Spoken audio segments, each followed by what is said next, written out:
हर घर की कहानियाँ टीवी। ये कहानी है विधवा ज्योति की, जो अपनी सास सुषमा, ससुर उपेंद्र, जेठ पंकज और जेठानी बेला के साथ रहती है। पति हेमंत की मौत के बाद मानो उसके ससुराल वाले अचानक से बदल चुके थे। दैया रे दैया, ये क्या? अरे ज्योति, तुम इतनी सज संवर कर कहाँ चली? ज्योति, तुझे शर्म आनी चाहिए। एक विधवा होने के बाद भी तूने रंग बिरंगे कपड़े पहने हैं और साथ ही ये लाली लिपस्टिक लगाकर निकल रही है। अरे गली मोहल्ले वाले क्या बोलेंगे? हमारी इज्जत मिट्टी में मिलाना चाहती है क्या तू? माँ जी, अगर मैंने ये कपड़े पहन लिए तो क्या गलत कर दिया इसमें? इतने दिनों से बस घर पर ही बैठी रहती हूँ मैं। आप सबके साथ रहते हुए भी अकेली पड़ गई हूँ मैं। अब मैं किसी पुराने मेज की तरह कब तक पड़ी रहूं इस घर में? मेरा भी तो बाहर निकलने का मन करता है। तुम एक विधवा हो और एक विधवा को ये सब करने का कोई अधिकार नहीं है ज्योति। जब एक औरत का पति मर जाता है तब वो हर चीज का त्याग करती है, लेकिन वहीं जब एक आदमी की पत्नी मर जाती है तो वो चंद दिनों में ही ठीक हो जाता है। उसी के घर वाले बड़ी धूमधाम से उसकी शादी करवाते हैं। वो हर रंग के कपड़े पहनने लगता है, लेकिन एक औरत को बस सफेद वस्त्र पहनने के लिए कहा जाता है। औरत और आदमी में इतना भेदभाव क्यों? ज्यादा बड़ी बड़ी बातें मत कर, वरना मुझसे बुरा और कोई नहीं होगा। चल जा, जाकर तुझसे जितना कहा है उतना कर। पर माँ जी, ज्योति के घर वाले उससे बाहर जाने से रोक देते हैं। हर रोज घर में उसके साथ अत्याचार होता और वो बेचारी चुपचाप सब कुछ सहती। उसका किशन भगवान में बहुत विश्वास होता है। वो रोज सुबह उनकी पूरे मन से पूजा आराधना करती है। ओ कान्हा, अब तो मुरली की मधुर सुना दो तान। ओ कान्हा, अब तो मुरली की मधुर सुना दो तान। कान्हा जी, हेमंत थे तब इस घर में सब मुझसे कितना प्यार करते थे, लेकिन उनके जाने के बाद हर किसी को मेरे प्रति स्वभाव में बदलाव देख रही हूँ मैं। जो कल तक अच्छे थे वो अब पल भर में बुरे बन चुके हैं। मेरा इस दुनिया में कोई नहीं है, वो भी आपके सिवा। मायके में माँ और भैया से कुछ कहो तो वो कहते हैं तू एक विधवा है, तुझे अपने ससुराल में ही चुपचाप जैसा है वैसे ही रहना होगा। मैं जाऊं तो कहाँ जाऊं? हर जगह से मेरे लिए दरवाजे बंद हो चुके हैं। कान्हा जी, मुझे भी खुश रहने का अधिकार है। यहाँ घुट घुट कर नहीं रहना चाहती मैं। मुझे भी जीवन की खुशियों को महसूस करने का हक है। ज्योति के साथ सब बुरी तरह से पेश आते हैं, फिर भी वो उनके साथ अच्छे से ही पेश आती है। एक रोज उसके ससुर उपेंद्र का जन्मदिन होता है।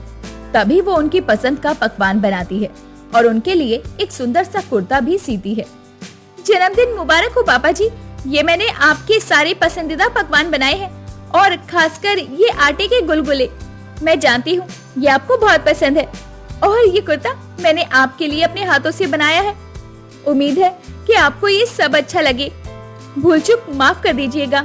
शुक्रिया, लेकिन इतना सब करने की जगह अगर तुम अपनी हरकतों में सुधार लाओगी तो ज्यादा बेहतर होगा। आए दिन तुम्हारे बारे में सुनने को मिलता है मुझे कि तुम कहीं घूम रही हो, किसी से बात कर रही हो, रंग बिरंगी कपड़े पहन रही हो। पापा सही कह रहे हैं। ज्योति, तुम्हें ये बात समझ क्यों नहीं आती कि तुम हमारे हेमंत की विधवा हो? अरे हेमंत को गए हुए ठीक से 6 महीने भी नहीं हुए हैं और तुम्हें अपनी खुशियों की पड़ी है, अपने तरीके से जीना है। अरे तेल लेने गई तुम्हारी खुशियाँ। एक विधवा महिला को खुश रहने का कोई अधिकार नहीं है। तो क्या सारी जिंदगी में अपने पति के जाने का मातम मनाती बैठूंगी? जेठ जी, हेमंत के जाने का जितना दुख आप सबको है, उससे कई ज्यादा उनसे बिछड़ने का दुख मुझे है, क्योंकि वो मेरे पति थे। उनके जाने के दुख से मैं किस तरह उभर पाई हूँ वो मैं ही जानती हूँ। लेकिन अब मुझे भी बाहर निकलना है। मैं अपनी पढ़ाई पूरी करना चाहती हूँ। मुझे नौकरी करके पैसे कमाने हैं ताकि मैं अपने पैरों पर खड़ी रह सकूं। बकवास बंद करो अपनी। बड़ी आई अपने पैरों पर खड़े होने वाली। तुम्हारी दुनिया, तुम्हारी जिंदगी सिर्फ इस घर की 4 दीवारी में है। इसके बाहर तुम कहीं नहीं जा सकती हो। लेकिन पापा जी। लेकिन वेकिन कुछ नहीं। पापा ने जो कह दिया सो कह दिया। आप अपना फालतू का भाषण बंद करो और आज के इस अच्छे दिन को अच्छा ही रहने दो। जब देखो तब एक ही रंग लपलपाती रहती हो, पनौती की तरह। ज्योति अपने ससुर का जन्मदिन खराब नहीं करना चाहती थी, इसीलिए वो चुप ही रहती है। वो उस घर में चुपचाप रहकर हर रोज अपने कान्हा जी के आगे बैठकर रोती रहती है। वो अपनी माँ मधु को रोते हुए कॉल पर सब बताती है। तभी बेटिया, तू इतनी छोटी छोटी बातों पर रो रही है, ये सिखाया है मैंने तुझे? अरे वो सब तेरे अपने ही है, भला वो तेरा बुरा क्यों चाहेंगे? यहाँ रहना अब किसी पिंजरे में रहने से कम नहीं है माँ। मुझे अपने पास बुला लो, मुझे मायके में रहना है, यहाँ ससुराल के दबाव में नहीं रहना। माफ करना बिटिया, लेकिन अगर तुझे 3-4 दिन के लिए आना है तो तू यहाँ आ सकती है, पर हमेशा के लिए मत आना। इससे तेरे ससुराल वालों की और हमारी दोनों परिवार की इज्जत खराब होगी, लोग नाम खराब करेंगे। ठीक है माँ, कोई बात नहीं। एक दिन जब ज्योति का जन्मदिन होता है तभी, अरे नालायक लड़की, तूने आज फिर से ये रंगीन कपड़े पहन लिए। तुझे 1000 बार कहा है मैंने, सफेद साड़ी में ही रहा कर, लेकिन नहीं, तुझे केवल अपनी ही मनमानी करनी है। माँ जी, आपने उस दिन मुझे कहा था कि सफेद वस्त्र पहनना, तब से तो मैंने सफेद वस्त्र ही पहने हैं।